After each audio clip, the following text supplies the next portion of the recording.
All right. Welcome. And hi, I'm Bill. And I'm going to talk. I want you to join me on the cutting edge because that's the place to be. So, you may have heard me say this before, but there's this feature in Wired magazine that I really like. And it goes like this: Wired, tired, fired. What do you want? What's going on? Is there a problem? I guess so. We're going to attend to your problem shortly. So, ugh, what is your problem? Are you going to bite me? All right. So, yep. See that? All right. I hope you enjoyed that part. So, being on the cutting edge means being wired. It means knowing what's coming and being, being alert to changes that are being implemented and the latest research on what's going on and whether it confirms or um, sheds, creates questions for things that were otherwise formerly believed. So this is something that I'm trying to do. I'm really trying to get on the very edge of what's happening in neuroscience. So if you're wired, then you're always a couple of steps ahead of other people because you know what's going on, you know what's coming. And then when that thing hits, then you become an early adopter of that.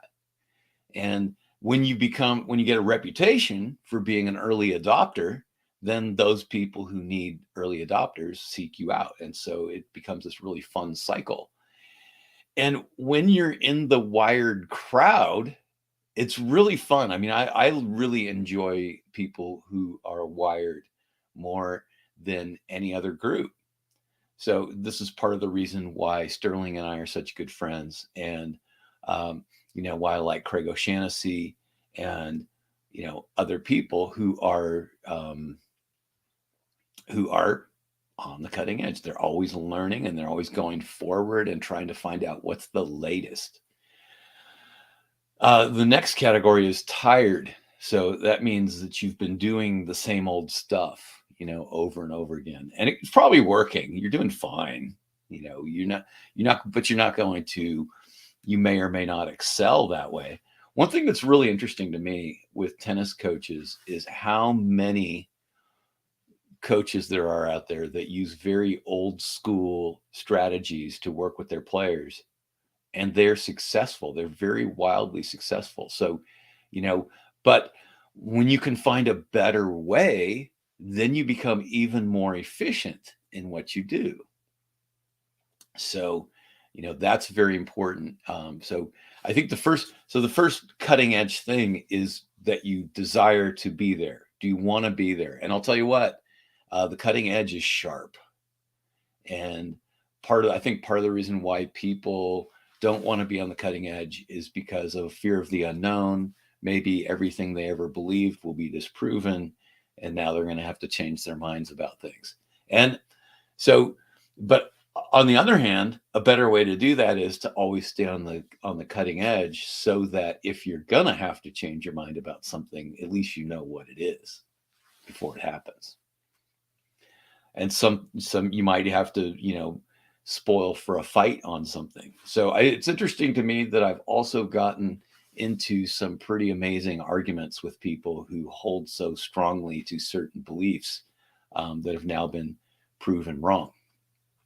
And that can be difficult. And the final category is fired. So if you're so far behind and you're not effective at what you're doing, um, then the cool thing about being fired is it can be a wake up call. It can make you realize, oh man, I guess I didn't put the time in that I needed to, studying to do well. Maybe I didn't put in the time that I was supposed to.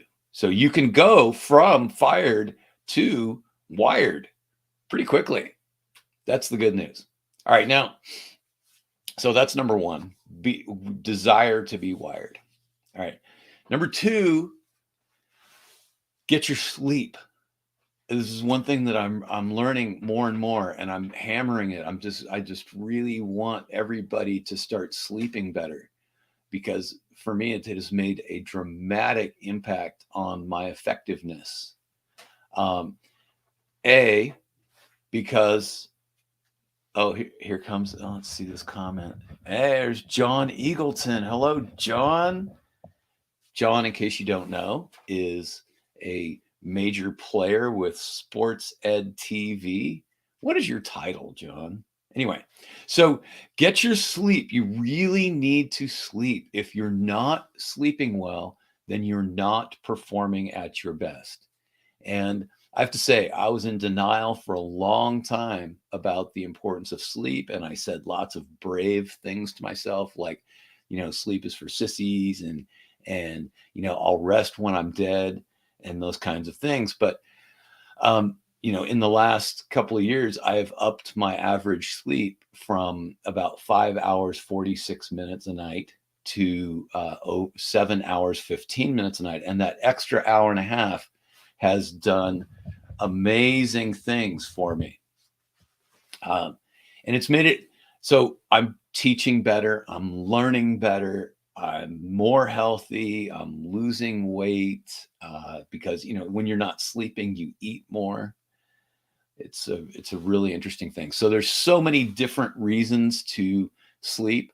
Go and you can find a sleep video on my channel. Maybe what I'll do is I'll probably try to put something up there that's specifically about sleep, and you can take a look at that.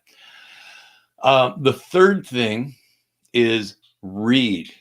Now, I hear people say, "Oh, I don't have time to read," or they say, "I listen to podcasts or, audiobooks or whatnot." But I want to challenge you to actually read. And the reason is because when you read, then it's a multi-sensory experience. You have to hold the book, right? Your eyes have to go along the lines, right? And there's more to it. And then not only that, but but if you missed something, you can go back, right? With a podcast, it's really easy to just gloss over something that maybe you missed. But if there's something you don't understand, you can read it a couple times over and get it, really understand. Reading also invokes your imagination more than listening to things. So if you're like, okay, I'll take the challenge, do this. I want you to read for 2 minutes. 2 minutes, right? Find a book that you want to get started and read, set a timer and read for only 2 minutes, and then stop. Do not read beyond 2 minutes. And then if that went really well, then the next day read for 3 minutes. And then a funny thing will happen. You'll start to develop that capacity and that discipline. There's this old story about somebody who was given a calf, right? And every day he lifted the calf over his head, and then the calf grew, and every day he got stronger. And then I guess presumably he was able to lift a cow over his head at the end, but doubt the veracity of that. But you get the concept, is that you can build a new habit in. And what I'm reading mostly is neuroscience. So a couple of books, if you need a book recommendation, I would strongly recommend Atomic Habits by James Clear and Limitless by Jim Quick. Both of those would be really great places to start because they're very readable, and the science has been broken down into very accessible stuff.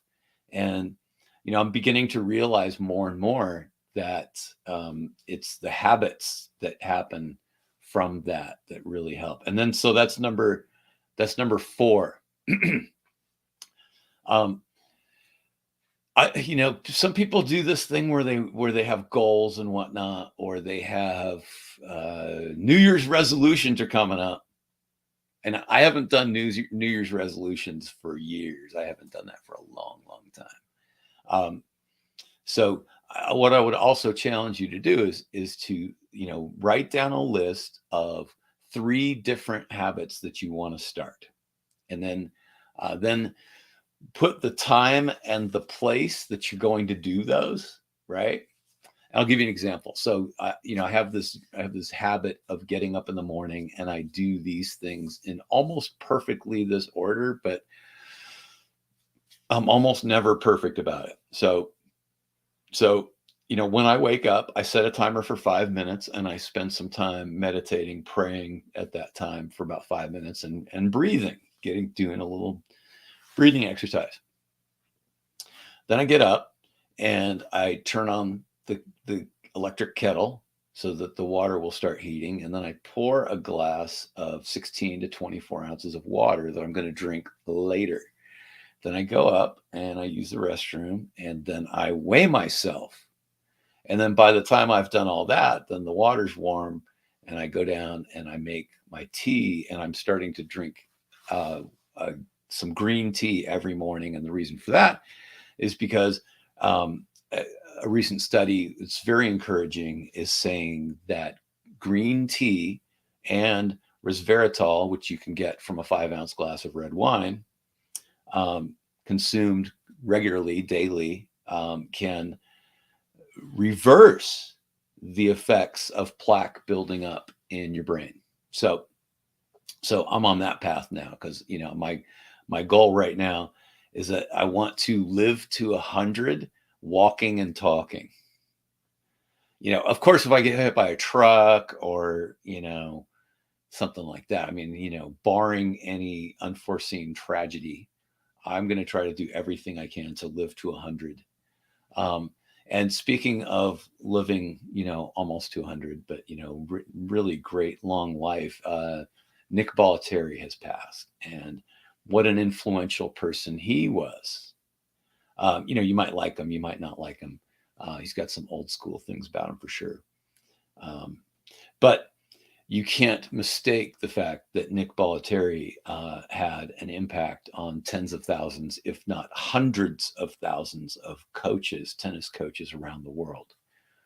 He made a difference for a lot of people, and was much loved by many. So, man, I'd love to be, you know, even if I never have the impact of Nick Bollettieri. I hope that I want to live long enough to develop what this stuff is, and share it with you to help you along, and then you in turn then go forward and do that.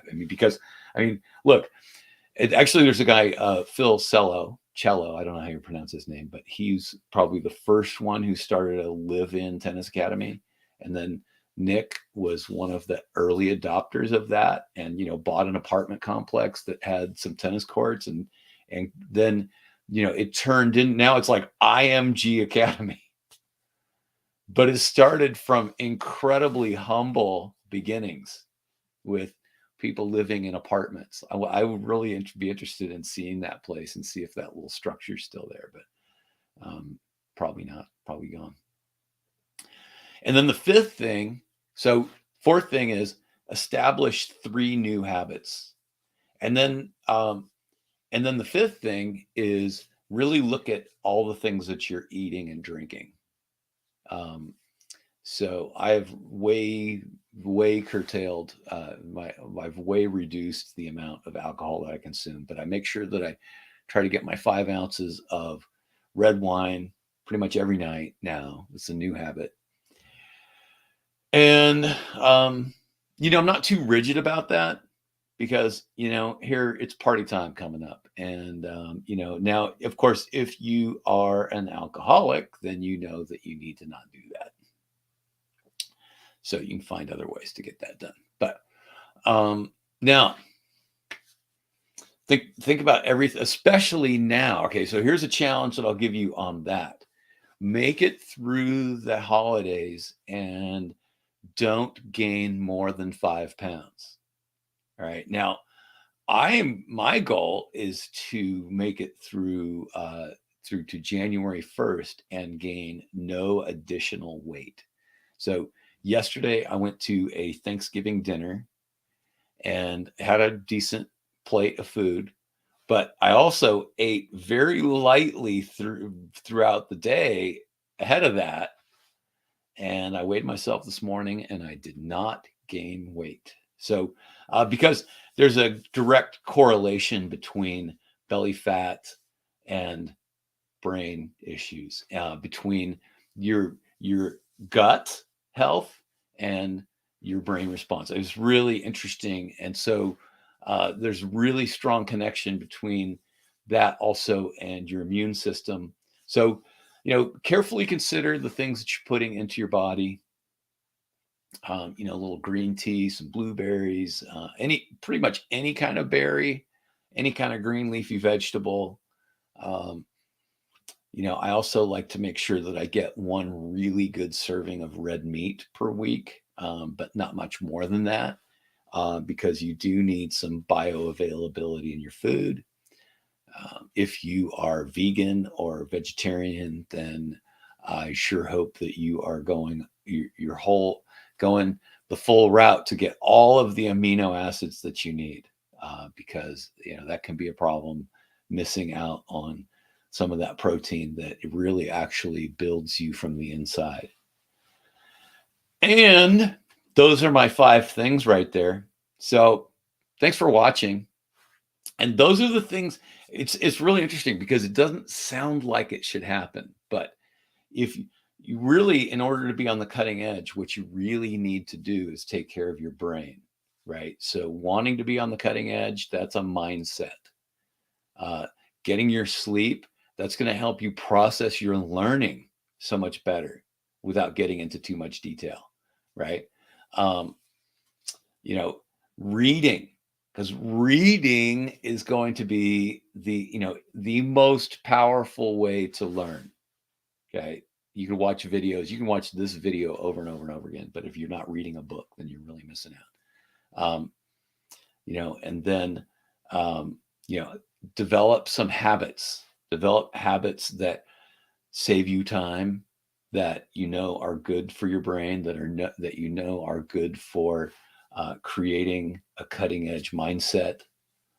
And then finally, consider how you're fueling yourself up. Do some research on brain foods, and avoid gaining weight this holiday season, right? Or anytime. All right. So thanks for watching. Thank you, John Eagleton, for popping in. And everybody check out sportsedtv.com. It is the #1 sports education website in the world. All right. I see somebody just tuned in just as I'm leaving. Hello and goodbye. If you're watching this, make sure that you press like and subscribe and do all that fun stuff. And tell me where in the world you are watching from. All right. Thanks, and have a great Thanksgiving. And even if you're watching this much later or some different other time, every day can be Thanksgiving time. Take care.